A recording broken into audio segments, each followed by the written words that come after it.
Today, I'm organizing the chaos that is under my kitchen sink. I've been wanting to do this since we moved in. How it has already got like this in a matter of months, we don't have to discuss.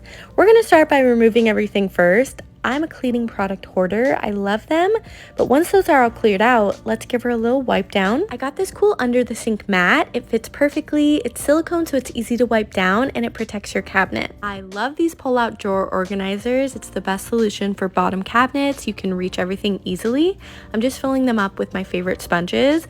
I'm a scrub mommy freak. It's the only sponge I use. They're the best. If you need a really good scrub because you left spaghetti on the stove for 3 days, get the bamboo ones. For the bottom row, I use that for kitchen towels. This set is from Amazon. They're very absorbent, and the back ones are the Target Casaluna waffle knit towels. This is always an awkward space to organize because you have the garbage disposal, different wires hanging down, so use all of the vertical space possible by stacking up. These are stackable containers from Amazon. I use them for my disposal cleaner and detergent pods, so they're easy to grab. Since detergent pods are the things we reach for the most, I wanted to add some height, so we use this container for miscellaneous kitchen products.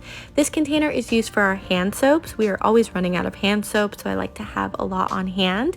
These containers are awesome because they roll, so everything is very convenient to get to. I kept everything that we use the most under here, so our multi-surface and glass cleaners, and moved everything else to our linen closet.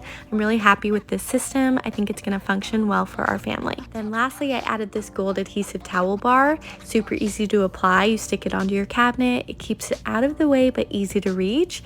And that's everything. I'm so happy this space is finally done.